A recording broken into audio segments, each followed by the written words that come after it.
How does putting tape over your mouth help you sleep?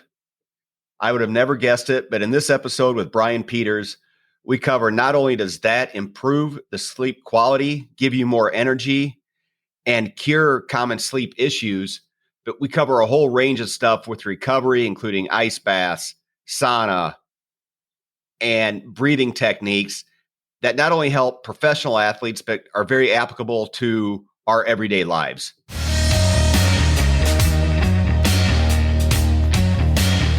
This is the No Excuse to Miss podcast. Welcome to the No Excuse to Miss podcast. I'm your host, Scott Volkortson, and I'm really excited about this week's guest. We're going to dive into some different topics. It's some of those topics of things I know I should be doing, but I don't do enough of. And I'm anxious to hear all the benefits and everything from Brian Peters. Brian is the co-founder of the Mind Strong Project. He specializes in strength training, breathwork, recovery, mental fortitude, and leadership. He's a former NFL player who now does coaching and has developed programming for the NFL, the NHL, MLB, NCAA, and Olympic athletes. Welcome to the show, Brian. How you doing? Great. Thank you for having me. I'm excited. Oh, I'm looking forward to it. The one downside of Winter Strong that we just finished up with is a lot of your breakout sessions are the same time as ours. Yeah. So I never get to take part in some of the stuff you have going on over there.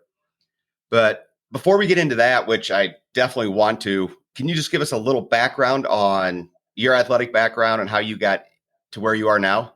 Yeah, it's kind of a saga, truly. But I'm from Columbus, Ohio area.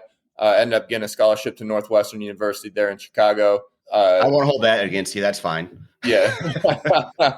Yeah, I mean, the hardest part's getting in, but we had football, so it was a benefit. But we excelled over time there and thought I had a chance to play in the NFL. Was first team all Big Ten, that kind of thing. But didn't get a call on draft day, but got some workouts and rookie mini camps where you basically got to steal somebody else's contract, and I didn't, perform well enough to do so. So kind of thought the dream was over for a little while, and then I just started taking any chance I had to play the game because those little tastes of the NFL at those workouts, I knew I could play. I competed against draft picks and I thought outperformed, but besides the point. So I went through the Arena Football League where even showing up to the Arena League, I thought I was already on the team. I had to they had 2 spots on a 13-man tryout, was lucky enough to get a spot and stay in shape and covering and things like that, which rolled into an opportunity in the UFL. And this is all in my first year out of school. And I actually got cut from the UFL, and it's also a league that no longer exists. And it's also a league wasn't my goal either. So a lot of humbling things happened.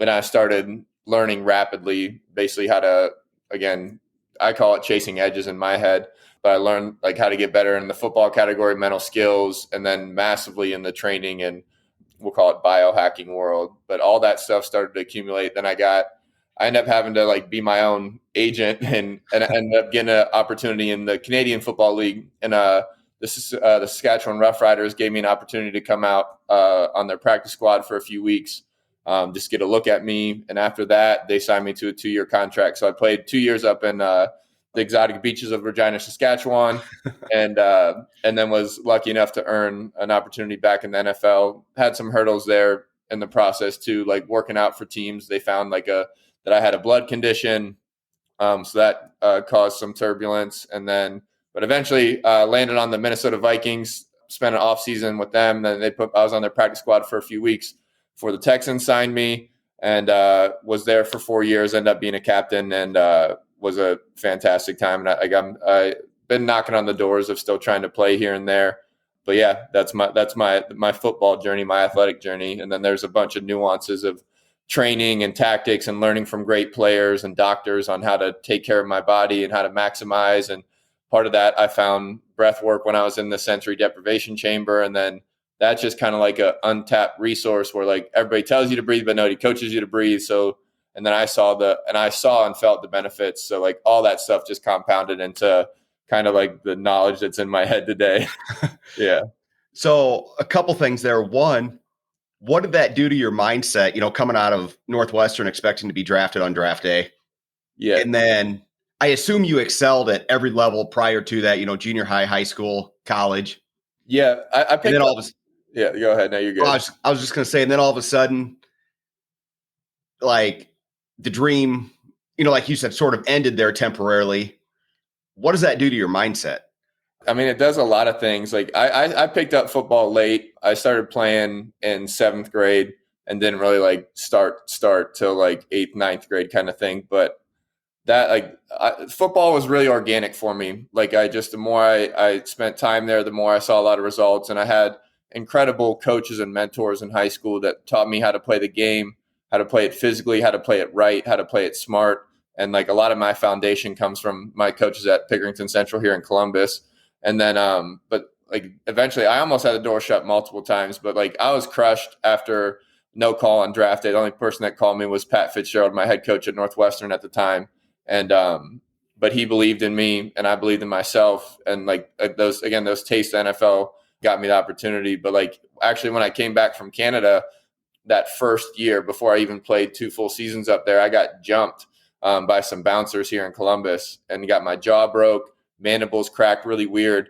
And for a second there, they said I couldn't play, like because of how it was healing and things like that. So, but like that's where I got kind of seared to Dr. Serrano, Dr. Eric Serrano here in Columbus. He's affiliated with Sorinex and all the boys too. But I was sipping liquid Percocet on the couch, feeling sorry for myself, and I was wired shut for 7 weeks, losing weight by the day. And he came over, yanked me off the couch after a few days, and I started training in his basement and got all my weight back, got stronger and faster, and everything just compounded. And that's where I really learned how to, one, like not let the dream slip out of my fingers, and like it might be a scenic route, but I still have a chance to play the game. Didn't tell the CFL that I got jumped, and my Canadian health insurance probably wasn't going to do much for me in the United States anyways. But so it just all these different, like, again, just obstacles that got in my way. They motivated me and they taught me a lot. Like Dr. Serrano taught me an infinite amount. And then being able to like train right and get stronger despite this trauma that was going on really changed my mindset. But like now I saw little things compound, like how much time are my muscles under tension?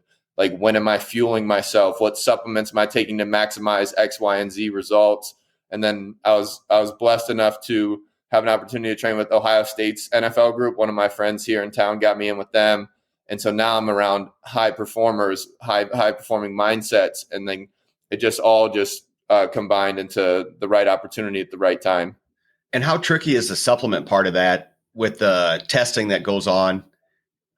And the testing in the NFL, but then lack of testing, if you want to call it that, or regulation on like the supplement end of it.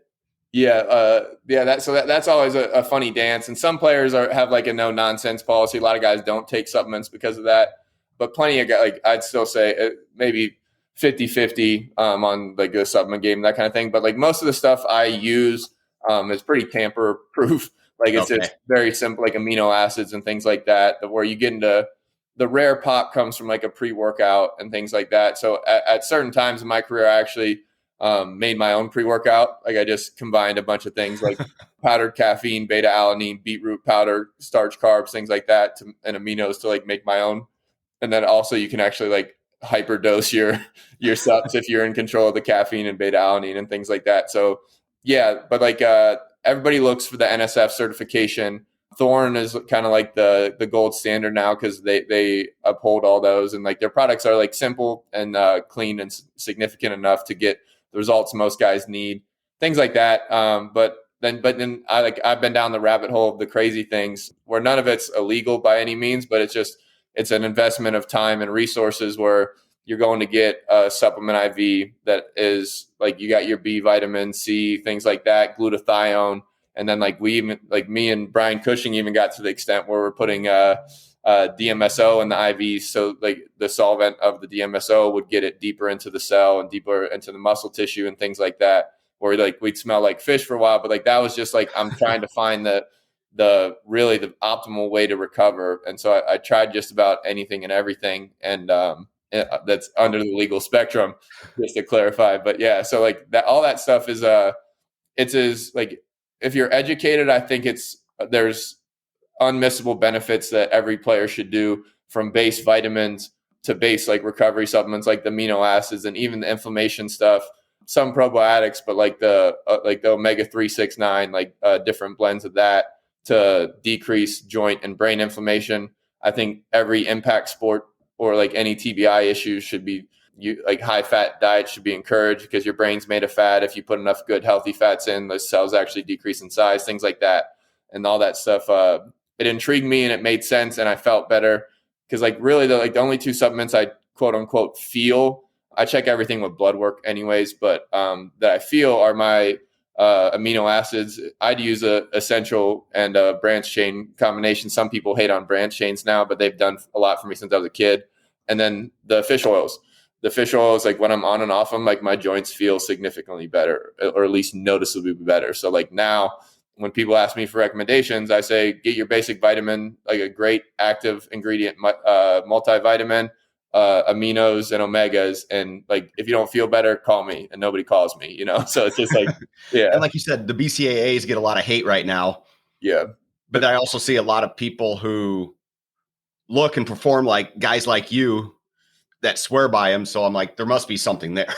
Yeah. And I've seen some of the research, and I got some meatheads in my circle too, that and the research is pretty decently significant, but there's also research prior to that. And Dr. Serrano's done some back in the day too, where they're giving the BCAAs to actually cancer patients going through chemo, and their ability to retain their weight and their muscle mass stays. So that is enough for me. And then it's still just a feel, because I've taken some of my amino supplements since I was 16 years old, and and they've cleaned them up now. Some of them are stevia based, so there's not some of the trash sucraloses and things like that. So all that stuff is just I don't know. That's my trust factor. And I think everybody's health is their own personal choice and personal adventure and experiment. So you gotta, and that's why I like blood work. I used to get blood work done a lot. Now I kind of do it quarterly, but I know what works for me and what doesn't. I know what diets work for me and what don't.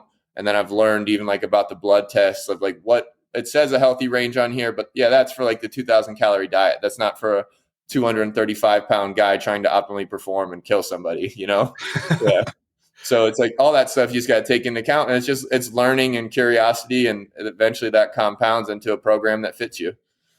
Well, and that the blood work, something I don't do it quarterly, but I do it twice a year. Yep. Just at least to get a little more in-depth view of what's going on versus what the family doctor is going to give you. Yeah. What's the saying?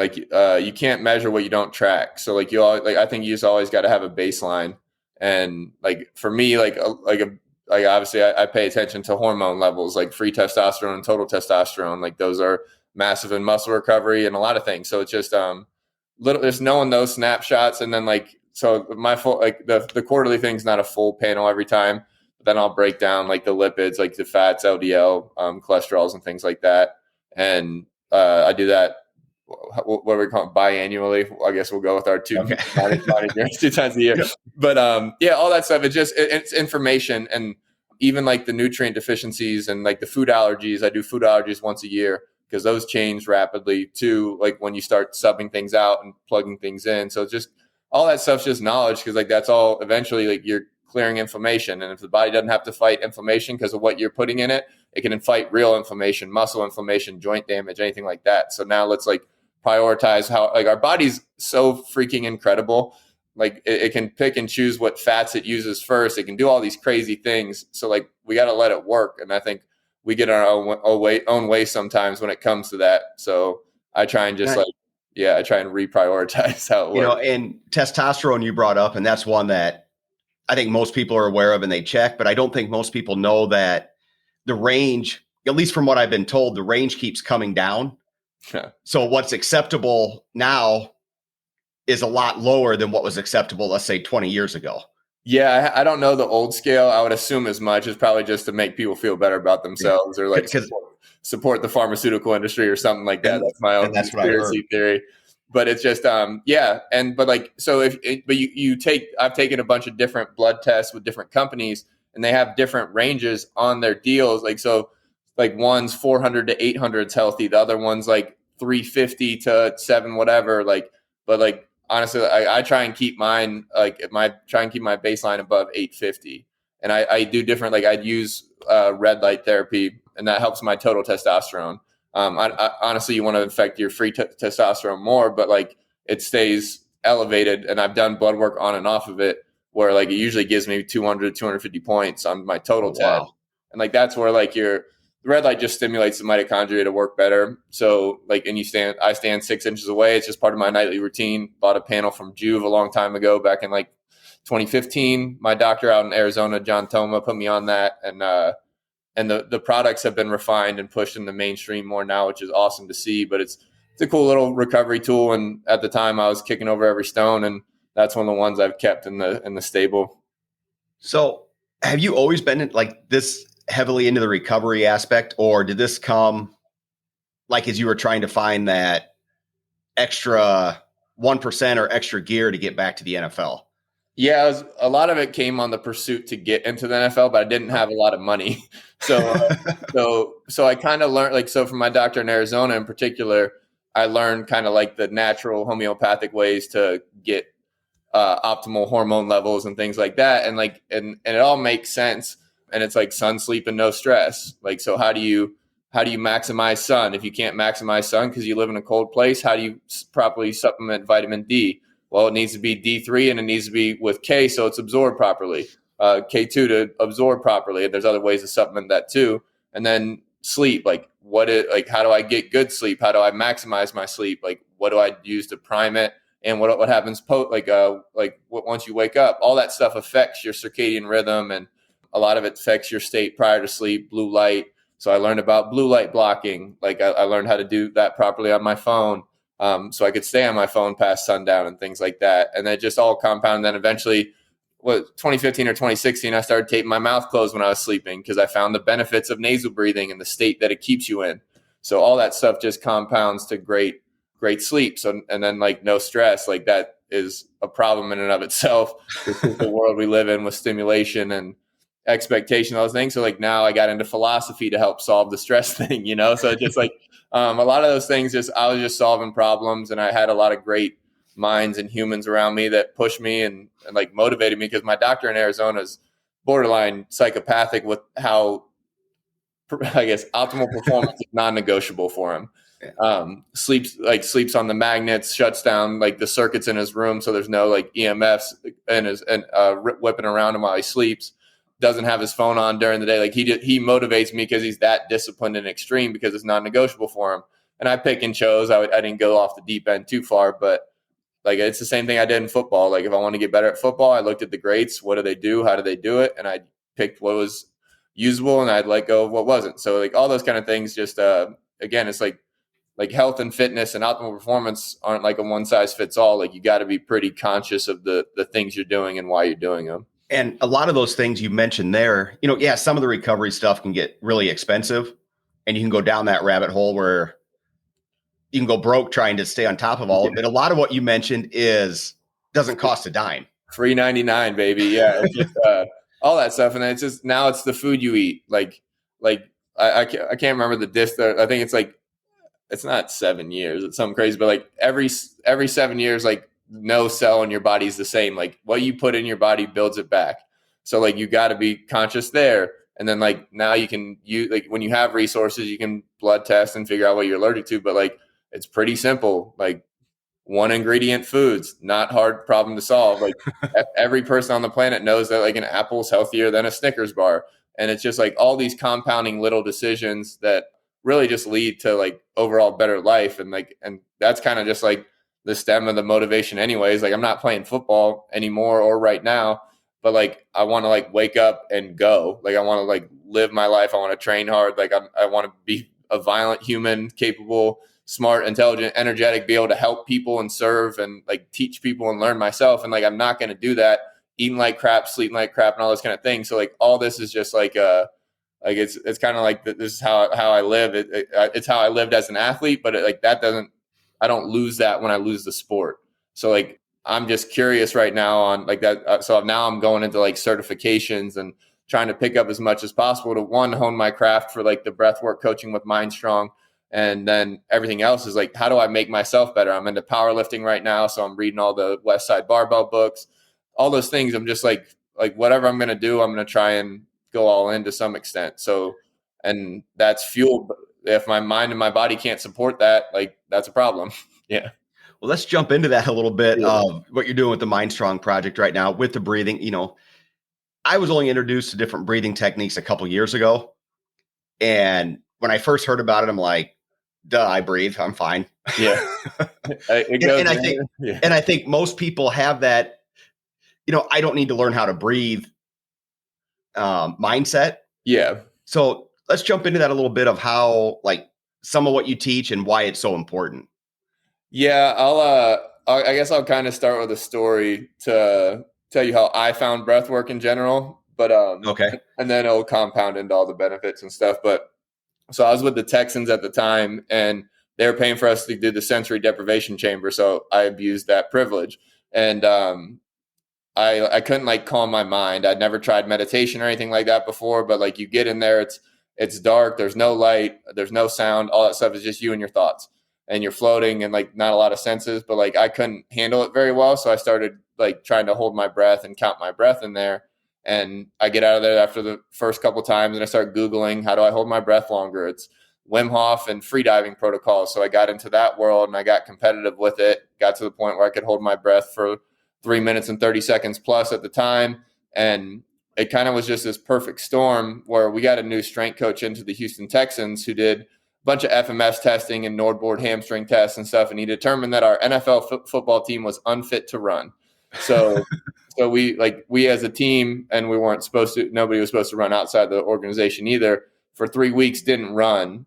We just did like activation, strengthening, trigger pointing, all these things that prepare us to run properly or decrease injury rates. And so anyways, after those 3 weeks. Not to interrupt you, but did this happen when like it seemed like, if I remember correctly, the Texans had a lot of like hamstring injuries and like a rash of injuries more so than, I mean, I realize all NFL teams do, but yeah, is that kind of what was the impetus of this? Yeah, I think that was 2016 is when we 2016 is when I think we set the record for most players put on IR. Okay. Injured reserve.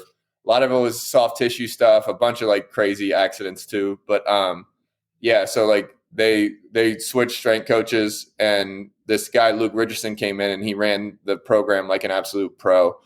The amount that we got done with whatever it is, 90 players in training camp in the off season in an hour and 15 minutes was ungodly. It was incredible. All the maintenance, all the activation, all the right functional strengthening. And then we got a good lift in 30 minutes after we did that 45 minutes of stuff. So yeah, so like that was the, I guess, okay. That was definitely the year. Yeah, everybody got hurt. Deshaun tore his ACL, I think. So yeah, we were pretty beat up. But yeah, and JJ had his back, all that stuff too at the time. But anyway, besides the point. But when we came back from that spell of not running, we did like a speed day, and then the next day they tried to kind of bury us on conditioning. And I was just like, I'd become conscious of my breath. I'd started reading the book Oxygen Advantage, so I knew the power of the nose and things like that. And I destroyed, I killed the conditioning. I outran all the linebackers up running with the DBs and stuff. And I was like, and then when we were resting in between reps, I could hear people breathing. But I was still in control. So I was like, all right, there's something here. And then at the same time, my business partner, Harvey Martin, was using Wim Hof and cold exposure to like kind of beat some like depression, anxiety concepts after he washed out a baseball with the yips. So, and then he has this mental skills background. He has his master's in sports psych. So like we just ended up, like we had linked in Minnesota because he was living there, and we went to high school together a long time ago for a few years. But and we kind of started talking. He wanted to get into applying this to athletes, particularly for mental skills, and beat the yips, which is like just a mental block where you can't throw a strike, or like in Major League, the catcher can't throw it back to the pitchers, things like that. Just like I can't think of his name right now, but the Yankees second baseman. Oh yeah, Knobloch. All of a sudden, he couldn't throw it from second to first as a Major League Baseball player after he's been doing it for 20 years of his life. Yeah, and that's where my business partner is incredible mind. He the frustration was that the mental skills and the sports psychology in the game at the time, like goal setting, fear setting, like those kind of things, visualization, weren't solving the yip problem. And so what's a tangible way to attack this? And the more and more we got, like we had him learn under Brian McKenzie, and then we just kept learning as a whole to like helped me as a player, and then the business that we had created at this point. And we kept finding the connection between controlling your physiology and what that leads to how you can control your psychology, because they're tied pretty closely together as far as decision making. And you can kind of feel that when like you're running really hard. You're not going to solve an algebra problem when your heart rate's at 180. Like there's things that are happening in the physiology to protect the self and things like that. But so he kind of found that correlation to the mental skills, sports psych world through breath work. And I found the performance enhancing side of it, because like that's all I cared about at the time. And we kind of meshed it together through a bunch of other people's teaching. Dr. Belize is an absolute savage. And then I was privileged enough to train with Larry and Gabby a bunch. They own XPT training, and they have some incredible methodologies and modalities too. And that's where we kind of honed the sauna and ice stuff from them. And it just kind of merged into this company that was originally started to help kids that were battling stress and anxiety in this baseball facility Harvey was training at. And then it evolved into NHL guys were watching it, wanted to do it. And then it just snowballed into pro athletics, college athletics, and it led to a contract with the San Francisco Giants right now. We're going to the second year of that. So like it just, I know we skipped over kind of the benefits of things, but like that's just kind of how it happened. Okay. And like, speaking of the benefits, like let's say somebody's listening and they're more than likely they are not a pro athlete. Yep. You know, what are the benefits of like, you know, just somebody that's worried about their health, their, you know, all the things that you just referenced? Yeah, no doubt. It's honestly, it's massively simple. It's not rocket surgery. Like we do a lot of these things relatively naturally. Like our again, the body is incredibly smart and intelligent, but like modern life, a lot of things influence how we breathe. Some of it's like the obesity concept, but a lot of it starts young when we're put on formula, and like our body starts trying to solve problems with, like, our body solves problems with oxygen anyway. It's a antibacterial, antiviral, anti-inflammatory for us. Like we send oxygen and blood to heal problems. But anyways, like this compounds, but so basically like I'll start with the nose and the mouth. Like the only benefit to the breathing in and out of your mouth is that you get oxygen and CO2 in and out faster. Like there's a concept of overbreathing where like basically like it doesn't matter if you're 400 pounds or 100 pounds. If I put an oximeter that reads your SpO2 on your finger, and like you'll see it in the hospitals and stuff too, even with COVID patients and things like that, where like a healthy person's 95 to 99% oxygen, and that's doesn't matter your weight, doesn't matter your conditioning level, anything. So the problem's not oxygen, it's CO2 and things like that. So, but you actually can have too much oxygen in your system from overbreathing through your mouth, because you're getting more and more tidal volume in and out the mouth. So your veins and arteries will actually close down a little bit more to prevent and to maximize the oxygen absorption, because it's called overbreathing because there's a higher level, too much level of oxygen. And so that's not great for aerobic capacity and like vasodilation. Things that people take supplements for, like nitric boosters and things like that, are to open up the blood and open up these veins and arteries. So now you switch to the nose, and like anatomically anyways, the nose is respiratory and the mouth is digestive. And so we should use them as such. And the benefits of the nose are it cleans and humidifies the air. Doesn't matter how hot or cold it is, like the air will end up around body temp by the time it gets to the lungs. It's magical. But then it also, you can actually stimulate and produce nitric oxide in your nasal cavity, which is massive. Like people take pre-workouts and beetroots and things like that to do this, to acquire this vasodilation and open up of the blood. So, which again increases the exchange of oxygen into the cell. And then on top of that, it accesses a lower breath. Like both inhaling through the mouth and nose stimulate the diaphragm. So some people get that confused where it's like nose is belly breathing and diaphragmatic. Yes, it is, but they both function the same way to some extent. Just the nasal breath is lower and has the potential to be a more horizontal breath. And just the cool thing about evolution and gravity is that the best oxygen, the most dense exchange of oxygen available is in the bottom of the lung. So like, again, if you like, you can do this, and to hit my point home is like, if you sit there and take a big breath in through your mouth, usually like your chest, and you'll feel it more chest, neck, and it'll be a high vertical breath. You want your breath to be low and horizontal, so you can access more of your lung capacity and the best oxygen in the bottom of the lung. So just that's all efficiency. And then on top of that, again, this whole breathing world is this massive dance with like the level of CO2 and oxygen in the blood. And the cool thing about the nose, it's usually depending on your nasal structure and things like that, and like honestly, like your genetics and your race and things like where your ancestors come from affect your nasal cavity size and things like that. But the nose is more resistant, so it takes about 40 to 50% more resistance to bring it in. So one, you'll end up breathing slower, which is the optimal goal of life, anyways, because basically, like if you breathe less than your opponent in competition, you're probably going to outlast them. And so the goal is to like eventually access lung capacity and all these things. I'm not going to get into all that, but the nose, that due to that resistance and the level of oxygen and CO2 that become in the bloodstream, actually makes you incredibly more efficient, because you're actually operating on a little bit less oxygen, but you're getting the nitric oxide hit. So you're opening up the blood, and then how I'm going to get a little scientific kind of, but how, like, so on your red blood cell carry this protein called a hemoglobin, which carries 98% of your oxygen to the cell.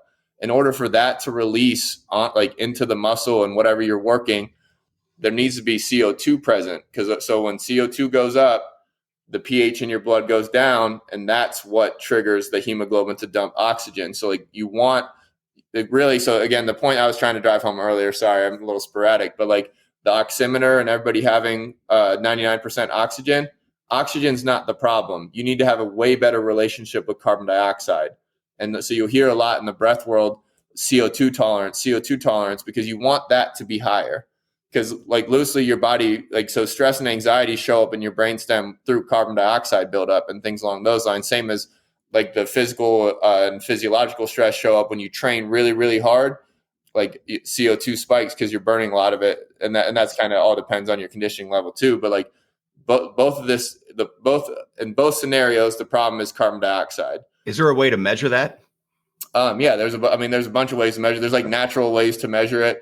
Where like a simple protocol is like breathing out to your nose for a little while, and then you time an extended exhale as slow as you possibly can. It takes a few reps to get the hang of it, but now you the CO2 tolerance gives you like a gas gauge of like where my CO2, because it changes with your stress, anxiety, your sleep patterns, things like that. But now you have at least a tool, and that was our whole goal with Mindstrong, was to give these guys tools on how to control their state and their mental state. And so like that is probably like the easiest tool to use. And then you can start using like the maximum breathlessness test, where like on an exhale hold, you start counting how many, like if you're on a walk, you can count how many steps you're at. And it's all just like, it's just a feel tolerance on when is my trigger to breathe? Like when is CO2 built up enough to breathe, and how much can I tolerate?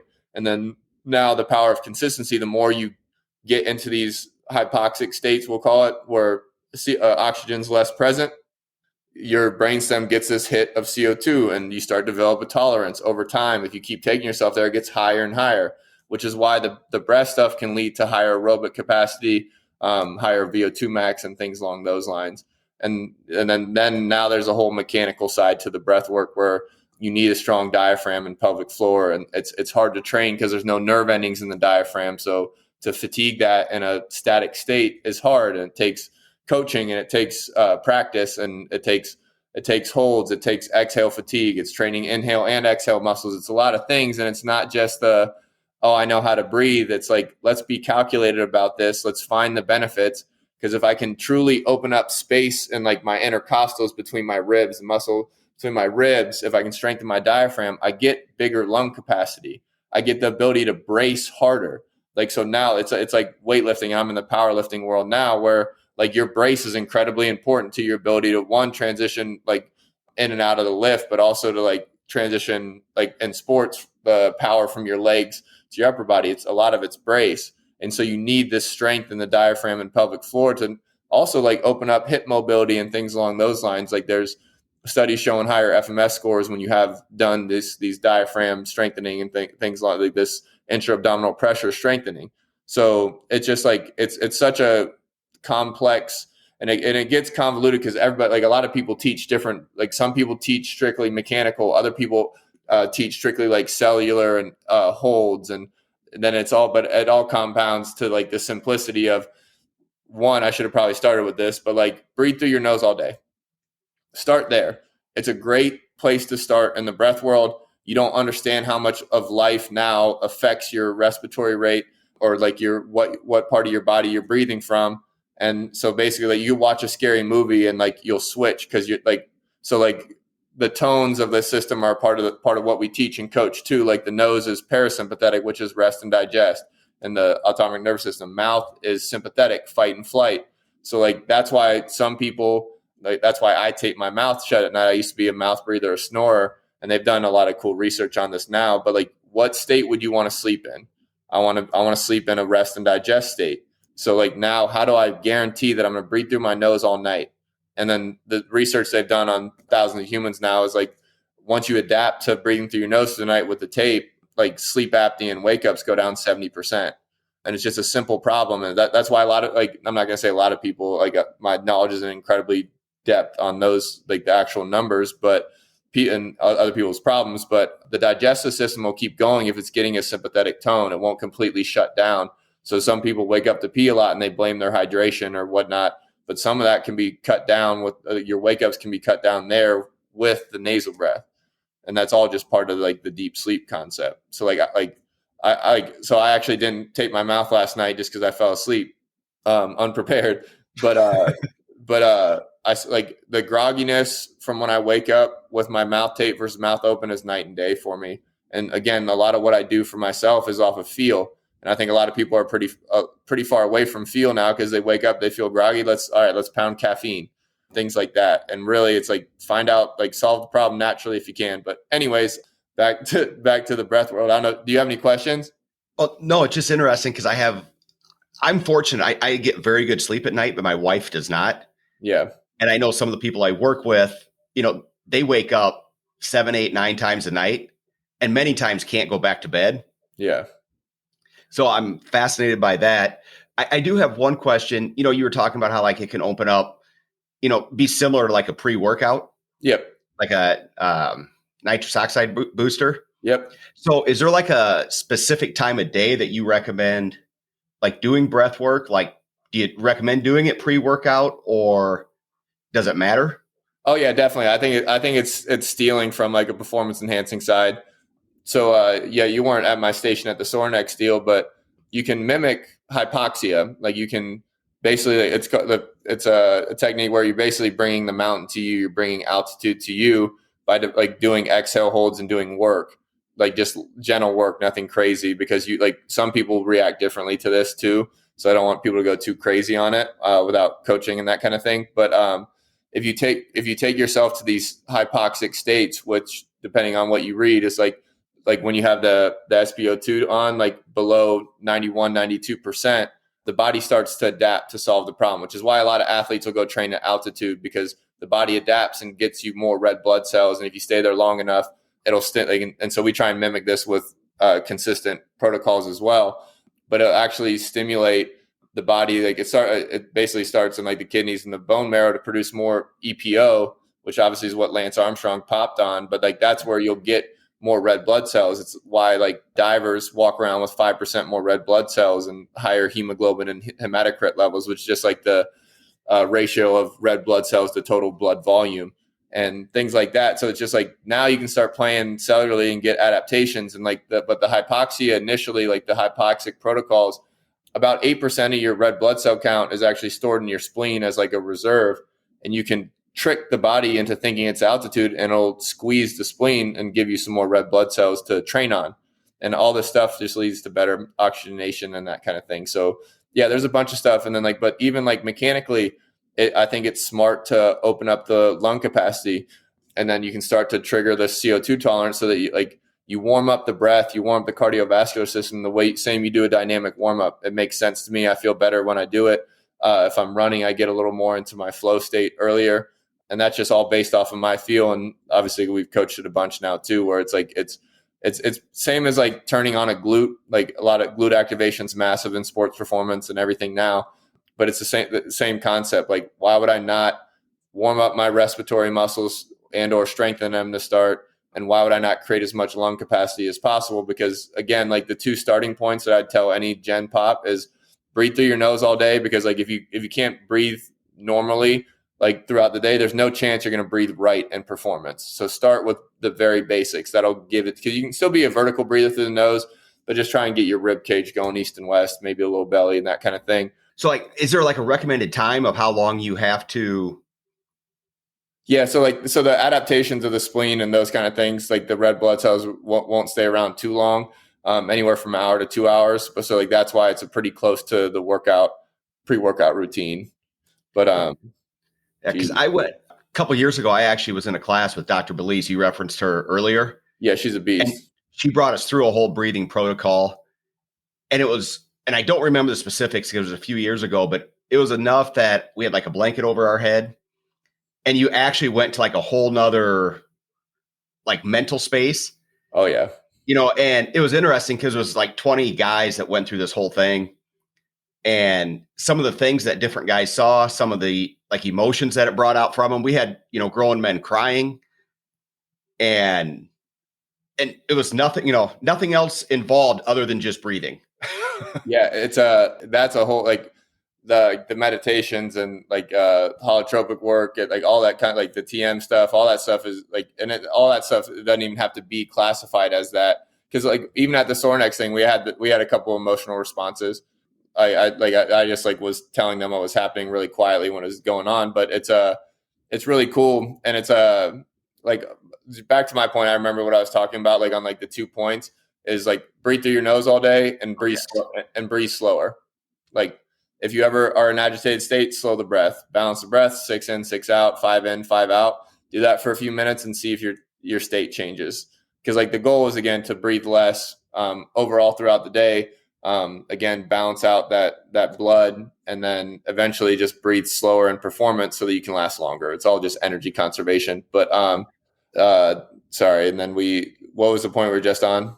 The Sornex, the emotional state that different guys went through. Yeah, it's funny how it shows up. The first time I saw it, I was really new into breathwork still, and my girlfriend at the time, it happened to her, and so I went kind of down that rabbit hole. And a bunch of people got different theories and things like that, but like part of like our mental skill side of Mind Strong is basically keeping access to the entire mind, and like our brain's kind of built on evolution. Like we have our brain stem, our lizard brain.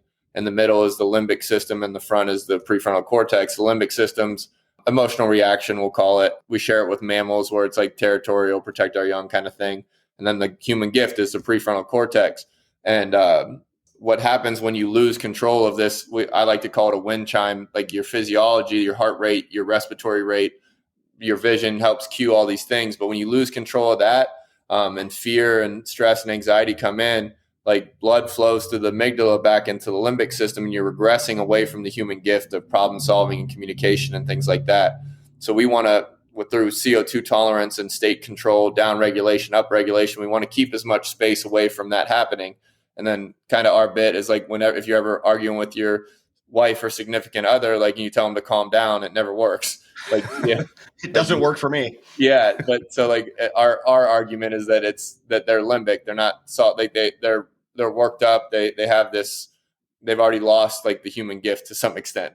Doesn't go over well when we explain it either way either. But it's just a representation. And it's the same in the NFL. Like guys can know everything in the classroom and they have every athletic ability in the world, but they can't connect the dots because they don't know how to control their state and maximize all their abilities because they're anxious, they're crazy, or like rookies, they're young or freshmen, things like that. Like their physiology is getting the best of them.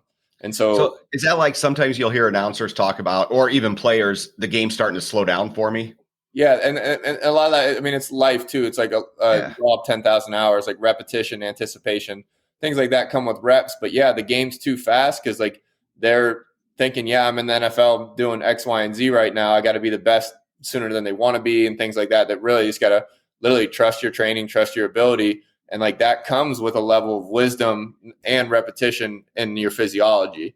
But there's ways to manipulate. There's ways to upregulate and downregulate down regulation's more the in performance tool constantly. And then obviously you have the pre-workout stuff we talked about, but all that stuff, it's just a tool. Breathwork's a massive tool that people are just now learning to use properly. And I just think it's a cool little way to hack the system, because I mean, it shows up in your world too with shooting. Absolutely. Yeah. And I think that's super powerful. And like, I chopped it up with Brady and Buck for a little while, asking them questions, because some of the things in their explanation triggers my education and curiosity too, like shooting on the exhale. And then like honestly, like to have like a natural pause in your exhale, you need to be a functional breather. Not everybody's a functional breather. So like if you're not a functional breather and you get down to that exhale, it's not a pause, you're holding.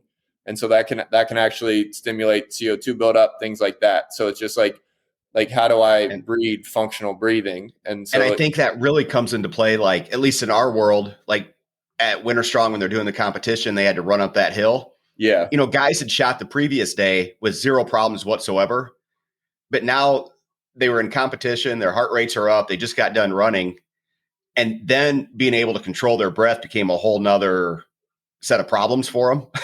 Yeah. And so we actually got I'm not going to throw anybody on the bus, but we got a great illustration of that on our team. We're on the rifles. Your rifles are awesome, by the way. Thank you. Yeah. Huge fan. But we had a guy, he shot out of order and shot the targets out of order. And then like, basically he Brady's coaching him while he's doing it, saying he's doing it wrong, telling him to stop and those kind of things. But like after he completed his out of order shots, like he apologized. Like he basically said, sorry, I was like out of control. And like that, and that's not an excuse, never an excuse on the gun range for sure of things, but like, and it's not an excuse on the football field. So you have to, he didn't have his human gift going, is like how we like to say it, but that is incredibly real. And like, that's why all that stuff is incredibly relevant. And like now, so like, what can I do in those states? And like even though they knocked it a little bit, getting CO2 out is an issue sometimes. Obviously being in better shape and having stronger breathing muscles and all these things lead to better opportunity to breathe right in the moment and actually use these tools to manipulate the state. But like really like CO2 becomes a massive problem. So like, let's get some of it out. Let's extend an exhale. Cause again, like the inhale is a sympathetic tone, like the diaphragm's like an umbrella. And so when you inhale, the heart and the lungs sit on top of the umbrella. When you inhale, it's pulling more volume into the heart and lungs. So like that, if you're breathing fast, like that's what it increases heart rate, and controlling the exhale and extending the exhale gives you a shot at down regulating the heart rate. So the power is in the exhale to down regulate and eventually, hopefully even out your blood to calm the system and slow the heart rate. So like in a practical sense for like somebody like me that, you know, I go work out and then I do like, let's say like a finisher on the assault bike. Yeah. And by the time you get to the fourth or fifth one, like let's say I'm doing 10 on, 50 off. Yep. You know, by the end of the 50 seconds towards the end, I'm almost like I haven't even caught my breath yet.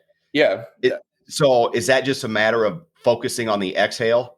It's a bunch of things. So everybody, besides just being out of shape. Yeah. I mean, it's such a compounding like issue, person to person. Like it's your own CO2 tolerance. It's your own energy system you're using, how much glycogen you have from your diet to use, like how, like, again, it's a lot of things, but like the overarching breath work view of this is especially in the high intensity training stuff, is to get CO2 out fast. So you can hard dump for a little while, kind of a free diving trick where like, instead of like just like doing that kind of thing, a forceful exhale, using your exhale muscles, which hopefully are strong from training and things like that. But it's like, find your number of hard dumps before you start to transition into a longer exhale. So it's very intentional, hard out, and those kind of things for a few reps.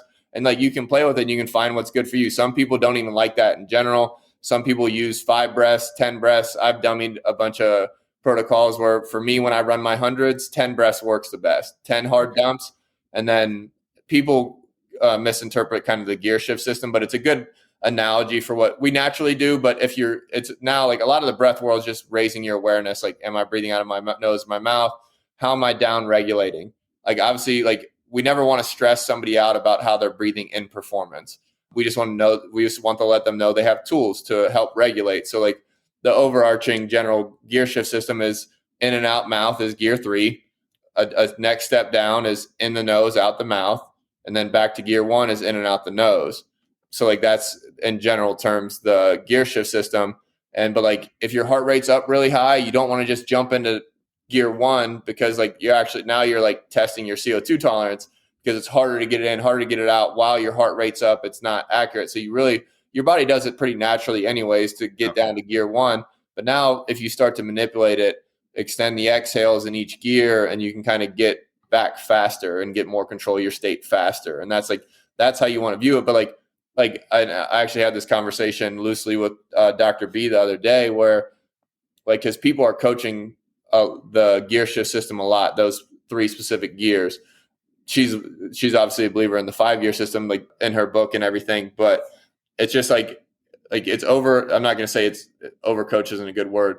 It's said in generality without truly, because our body does that naturally anyway. So you want to just, again, kind of play with it and feel it. And then you can go deeper into that, but I won't go deeper than like the 3 gears right now. But it's just something to think about now. Cause like now when I'm going down to gear 2, we already talked about the difference between the nose and the mouth. So now let me get some benefits from the nose. Let me start like getting the effect of the nitric oxide and some of the stuff on the blood, get a little more of a parasympathetic tone, and then extend the exhales through the mouth. Because the benefit of the mouth is, again, more air, like the more volume of air in and out faster. So I'll use the exhale, the mouth on the exhale, to get that higher volume of CO2 out. And that's usually the case most of the time. There's obviously like just your, Okay. Yeah. Anyways, that makes sense. Yeah, that makes perfect sense.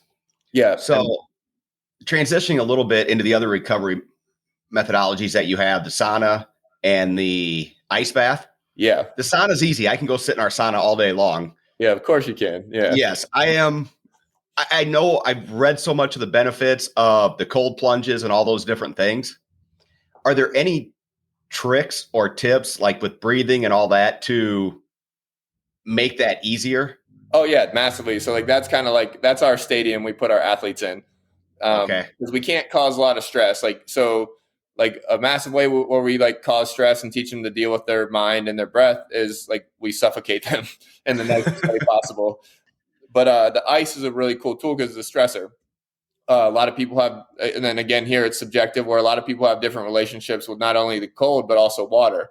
So like you'll see different like levels of stress going into it, but nobody likes cold. We've been conditioned our whole life, and then we're relatively soft humans now, going 70 degrees from our house to our car to work to our car and back home, when really like the 2 biggest problems for humans used to be environmental stress and food scarcity, and we've solved those problems in spades now.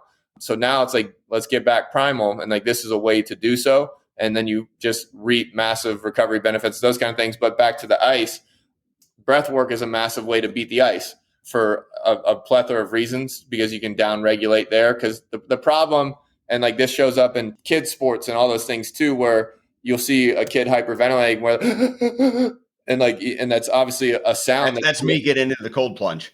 Yeah. And that's a sound that's like, again, correlated with cold. Like even like, ooh, it's cold out. It's still like the problem here is like, you're full of oxygen at this point. Like, breathing, like oxygen's not the problem. CO2 is the problem. Getting the exhale is the problem. So now, like once we get people in, we try and get them out. We try and get like a cadence to the breath, like in for 2, out for 4. It's like a 1-to-2 ratio deal. And then like there's little nuances to it where like the counting takes the brain away from everything that's happening too. So like don't lose the count, and like count Mississippi, things like that. And then, but like the breath is the intersection of the mind and the body. So if you can control that, like if you can control your breath in an environment, you have a chance of controlling the environment. If you can control your breath in a position, there's a chance you have a chance to control the position. It makes a lot of sense. You see it in weightlifting and things like that. But the environment in particular, just if you're aware of when you're in control and out of control, that goes into the mental side of it, et cetera. But yeah, so like those are just little massive tricks, or like little breath work tricks. I box breathe when I'm in the cold, because like my goal, I understand the stress now.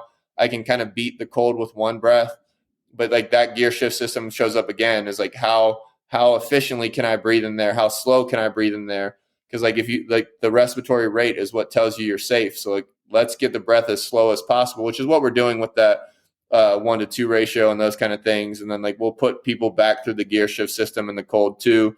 Because like this isn't like usually a massively high heart rate scenario. It's just mental stress that shows up there with the heart rate. So yeah, like how quickly can I get to in and out through the nose? And like, well, I'll go through the gear shift system and things like that. But it's like all that stuff is just stuff to play with. It's person to person. But like I do 3-minute cold tub sets and I take 8 breaths during that 3 minutes. 8 breaths during the 3 minutes? Yeah, because I box breathe and it's peaceful to me. Okay. Yeah. And then do you go to in a perfect world, do you go to the sauna from there? Yeah. And so like this is like the full contrast is more of a recovery day kind of concept. It's obviously experiential and it's a modality for us to coach breath work in real time. So we can teach you how to control your state in a stressful environment. Like that's athletics and that's life. That's you're hiking, whatever, or you're stalking and you're about to take a shot. Like how can I control my state before I take this shot? Like that, all we're trying to do is bring your performance point and teach some tools to handle it.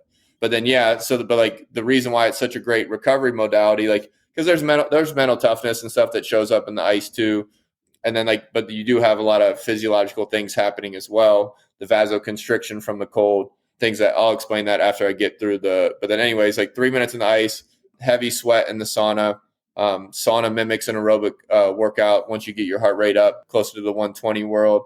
And there's endless benefits to sauna, incredible sauna, like primarily through research, like you want to do sauna, like post-workout, massive, like, and depending on the protocol and the temperature and things like that kind of is where like different benefits lie. But a lot of it's heat acclimation, where if your body can get comfortable and withstand, especially particularly post-workout when your body temperature is already up, it'll actually, like the main study everybody kind of quotes is that like they put a bunch of ultra marathoners through it and their perceived ability, like it's a subjective study, but their perceived ability to run to exhaustion increased by 30%. But a lot of that comes from the ability to handle higher temperatures. So your body actually increases its comfort zone with a higher temperature and is slower to reach your burnout temperature. Because a big part of oxygen efficiency is like a lot of that starts to burn up as the body temperature rises. So you want to, again, adapt as much as possible. But like the sauna long-term is massive. Like if you just are gen pop and using it regularly, if you use it like 4 to 5 days a week, 35% drop in all-cause mortality rates just because it mimics motion and workouts and that kind of thing. But like, and that's dropping neurodegenerative heart disease, things like that. And the Finns have all this great long-term research because it's such a part of their culture. But like 7 days a week, like some of these things drop 50%. And that's stealing. So like now if you take anything from this podcast, it's like breathe through your nose, breathe slow, and hop in the sauna. Like all you got to do is sit there and think. Put on a podcast, anything, like just that's a great place to start health and fitness wise. And then like now it's a tool to like enhance performance after that. Is it like, have the study shown is like 20 minutes, 30 minutes? Yeah. So is there a sweet spot there? Yeah, and that's correlated with temperature too. Okay. Most of the research is done on dry sauna. Like the infrared's a deeper sweat. It gets a couple centimeters deeper and it's better for detoxification, particularly pulling out metals. But the dry sauna is where just the bulk of the research is done. And then I just prefer the feel and the higher temperature. And I prefer wood burning sauna to electric sauna, but call me old fashioned because you get some radiative heat from the embers and those kind of things too, which is fun. But anyways, yeah, the sauna I think is just stealing in general to your point on the protocols and those kind of things, most of them are like 20-minute minimum, particularly with like the Gen Pop saunas, like at the Lifetimes or wherever you got, they range from like 160 to 190. Occasionally you'll find like a good Lifetime or something that has like 190 to 200, but a lot of the research is marked at 180. And then a lot of like the performance enhancing side of it are done at 180 and like 200 and 210, I believe. Okay. And so like, but the higher the temp, the short, like the faster the adaptation. And then there's like natural ways, because again, everybody has different relationships with heat. So, but you can track your heart rate, or if you have technology to do so, just make sure your heart rate gets up to 120 for a while. And then like if you're like looking for discomfort, which I think we all should fight comfort, like stay in there as long as you can. Like be very hydrated and be conscious of your electrolytes and things like that. But it's a great tool when used properly for sure. But yeah, most of the protocols are 20 to 30 minutes. That range, nothing crazy. If you're new to the sauna, just like start in the 10 to 15 minute range and and work your way up. But it's going to be hot. Do you recommend the same thing on the cold? Like, I know you said 3 minutes. If it's somebody new, do you recommend like 30 seconds or a minute or? Yeah, for sure. And then because a lot of people that use cold use showers. And honestly, I think the shower is harder than the cold tub personally, just because the water's moving and those kind of things. You're not like hitting the same place, but just build up your tolerance, but like also be conscious of your breath in every cold scenario.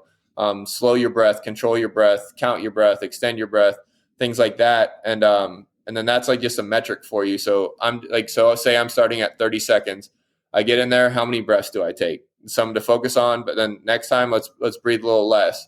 And then now I'm doing 2 breaths in 30 seconds or 3, whatever. And then now I'll progress to 45. And it's just an on-ramp. And with the cold tub, a decent amount of the results plateau at 3 minutes. So there's not a lot of necessary deal to do 3 minutes, but like, that's also when like you can get enough vasoconstriction.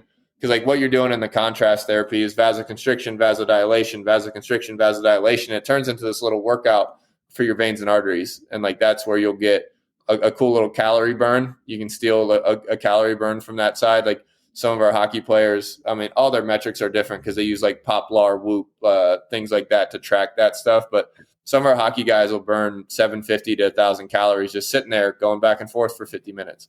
But like some people, it's as low as like 200-300, but still you're just sitting there to reap those benefits.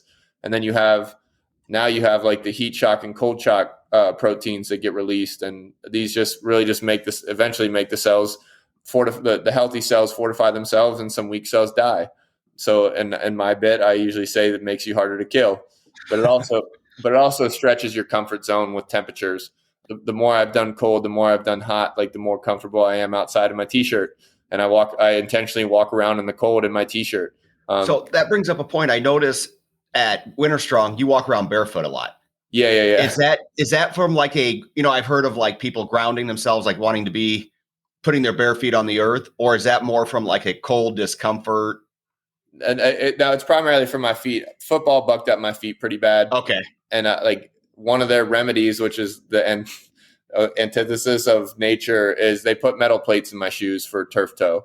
And I just kept banging my toe, and eventually led to like sesamoiditis, like fractures in the sesamoid bones and things like that. And it debilitated my ability to cut off my left foot. But what helped me is I got into the Vibram shoes and I got mobility back and strength back. And so I saw the power of like having mobility. And then my doctor out in Arizona at the time was a big grounder because he showed me the research on grounding where there's a bunch of like anti-inflammatory stuff that the research is solid. I don't think it's bulletproof, but the main thing was the connection with the earth. Like the same as like we ground a home. Like there's an electricity exchange that happens or electron exchange that happens where actually like your red blood cells will unclump because like when you're not grounded, they'll clump up a little bit more. So you lose some surface area and things like that. So it made sense to me. But then like, even if you think about functionality and pelvic tilt and all these things, like elevated heel, like God didn't put a heel on us, let alone a high heel. So like what does that really do? Like we're bipeds, like our contact with the earth is important. Like what does a 1/4 inch change? What does a 1/2 inch change? And it leads to some compounding issues and like anterior pelvic tilt, maybe low back issues. And like, I've never really had those issues too much anyways, but like, and then there's research on bare feet leading to higher verticals and stuff. But like really like as a biped, like I want my feet to be strong and I want them to be mobile. Like that's balance. That's limits fear of falling. Like if we numb our feet with thick, cushy shoes all the time, like we don't get input.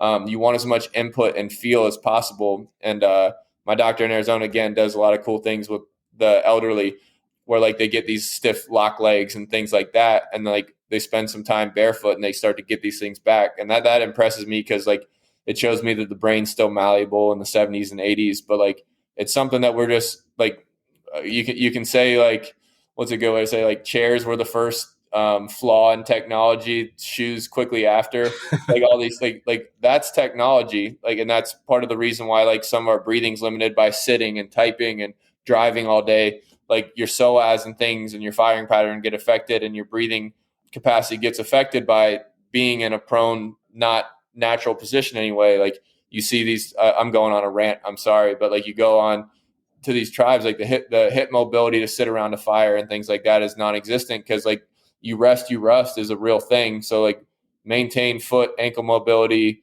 maintain hip mobility, sit on the floor sometimes, things like that, all just compound into a cool way to live. Yeah, I don't know what tribe it is, but I've read about, a certain tribe over, I assume over in Africa, where they squat almost like all day. Yeah. And they can squat flat-footed like it's nothing. If we took a group of 50 guys from the States that sat at their desk, I know I couldn't do it right. Yeah, like I have to work really hard to get into a deep squat. Like if I don't maintain my ankle mobility, that kind of thing, all of it just compounds. Like it just, but like that's just like, let's look at nature. Let's look like again. So like into the nasal breathing world, they've looked at some tribes in South America and in Africa as well. When they hunt and they go on these long runs, they don't leave the nose. Like a fun thing to do, but it takes patience and persistence, is to basically find the limit of your nasal capacity to breathe nasally in aerobic nature and aerobic workouts, and then stay there. And you'll be by 45 days in, and like there's research on this as well. And a lot of Olympians and stuff train in this caliber, sprinters, long distance runners, because again, the same concept of like over breathing through the mouth when you run, it actually does not maximize the absorption of oxygen. You need a fair amount of carbon dioxide present to, again, release that hemoglobin and dump the oxygen into the cell. So you want to be more restrictive. It's so unnatural to us now. But like these tribes, they hard long runs, hunting, tracking, they don't leave their nose. But like I've had a lot of success with my athletes when they truly commit to it. The really cool thing is like where in areas of their aerobic nature where they used to reach 180 beats per minute, now they only reach 160. They become more efficient and their times are the same, or they drop. So all that stuff, that fuels my curiosity and my love of the breath world.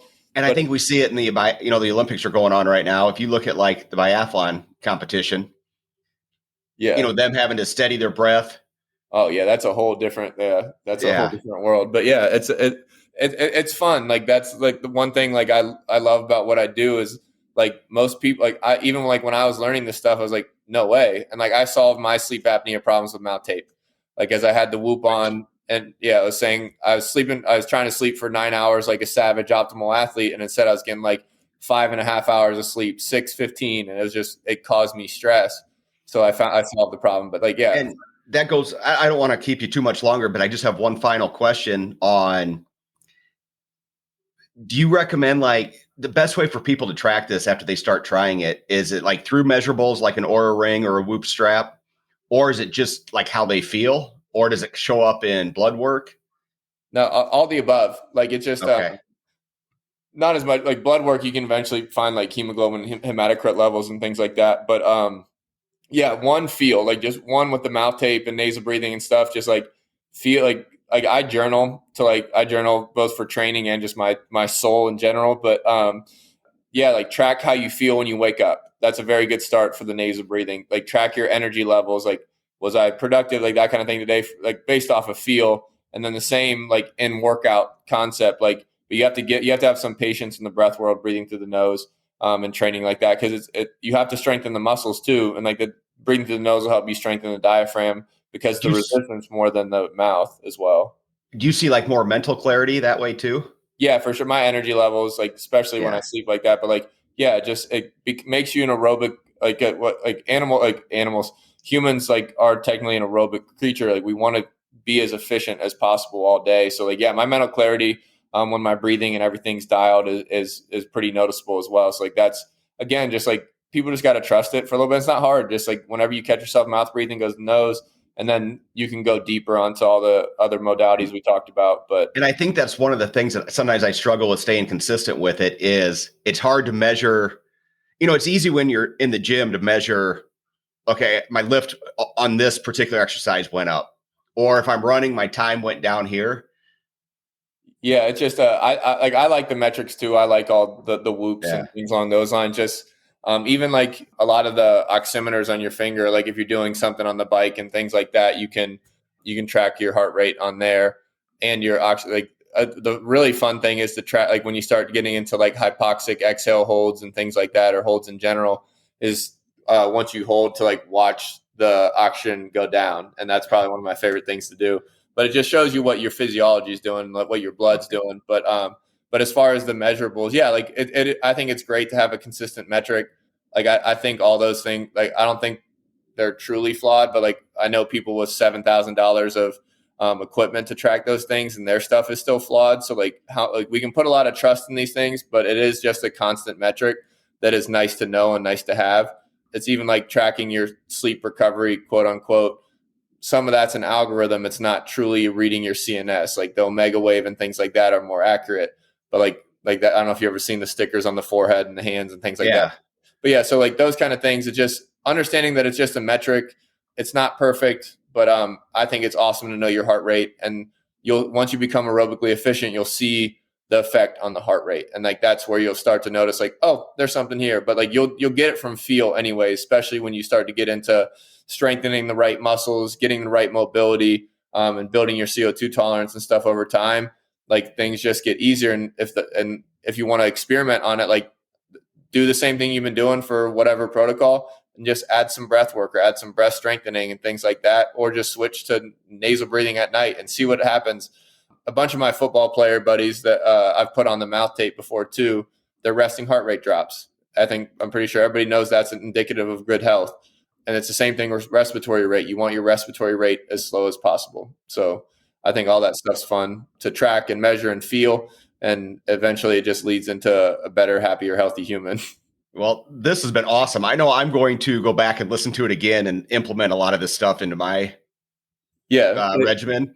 Where, like, if people want to find out more, where can they follow you and where can they follow the Mindstrong Project? Yeah, the Mindstrong Project is at the Mindstrong Project on all socials. Then our website's mindstrongproject.com. I'm Brian_Peters10 on all socials, and that, like, if you want to reach out and ask questions, and then yeah, if you're going to dive into it too, just holler at me with any questions and I'll feed you. I will absolutely do that because I've seen the benefits. I've researched it. Now I just need to actually put it into action. Yeah, it's super fun. And then just like there's so many rabbit holes in the world of mechanics, the cellular adaptation, and the meditation. It gets super fun too. Well, I'm looking forward to it. I'm sure I'll have questions for you, so I apologize in advance. Yeah, that's right. I lied. Last question. We're recording this the day before the Super Bowl. Yeah. I'd be remiss not asking who's going to win, or who do you think is going to win? I think the Rams are going to win, but my heart and soul wants. I live in Ohio. Oh, you're from Ohio, yeah. Yeah, but I really want the Bengals. But like Big Show Joe, I think he's a gamer, and like they've constantly competed at the highest level these last like 5 weeks too. Even like the Chiefs and week whatever it's called 18 now or whatever how many games they play. But yeah, I really hope the Bengals pull it out. I think the Rams are dialed, and their pass rush is going to cause problems with which Bengals' weakest link is their O-line. So if they can, the boys can step up, and that's why you love sports. Like some guys just have a game. Maybe some guys going to have a game against Aaron Donald or Vaughn and things like that. And that I'll be watching the O-line, D-line battle a lot. And then both teams got just superstars on the outside. So all that stuff would be fun. It should be fun. And I'll be pulling for the Bengals. That's who I'm rooting for. My favorite thing with the Super Bowl is all the little prop bets, coin flip, national anthem length. I've done that for years with my buddies. So, but anyways, yeah, it's fun. Yeah, it's definitely a dynamite little night. Who would have ever thought we'd be timing the national anthem of the Super Bowl to see if we won? Yeah, it's just or just the millions of dollars that ride on heads or tails of the coin flip. Yeah, it's just. As we've seen through the playoffs, this coin flip became a pretty important thing. If you go back to the Buffalo, Kansas City game. Yeah, there's a bunch of theories being floated around, but I think it's going to come up with the competition committee again this year. So hopefully there is some subtle changes. Because I don't really like the format either. That was too good a game, and Josh Allen played too well. Oh man, not to get a chance to touch the ball in overtime. Yeah, and so I was in the NFL PA when all that stuff. Like PA doesn't really get a say in it. It's who all votes on it? It's league and coaches or owners or something. I think it's owners and the league, but guys weren't too happy with that either. It's just an unfair advantage, even if like the pace of the game is so different in overtime than it is in regular time too. It's just there's a lot of influences on the outcome of the game, and definitely I just don't like the touchdown rule either. Like really just play abbreviated quarter out before you just destroy the game with. I'm not gonna say destroy the game, but especially in the playoffs. Yeah. Oh, yeah. I can see with the longer season now, maybe doing a condensed version during the regular season. Yeah. But in the playoffs, I would like to see just a 10-minute quarter. Yeah. Easy enough. But then now you get the problem with that is the NFLPA is, what if the guys are on a short week and they play Thursday night? So now they're playing a quarter and a half, and now it's health and safety, which is non-negotiable to the PA. So some of those have influences with player safety involved. And that's where you see the benefit of that. Because with the touchdown rule, overtime got massively shorter. So things like that play into it. I think people kind of overlook, but you hate to see incredible games like that end without the fireworks that it ended with, Yeah. And it was still a great game, but yeah, it would have been interesting to see what would have happened if Buffalo would have got a chance to get the ball back. But yeah, I would guess that's going to change though here in the next couple of years to some extent, but we'll see where they go. Well, man, I appreciated this. This has been awesome. Thank you, Brian. Easy. I enjoyed the conversation. Have a good one. Easy. Take care, boys. You too.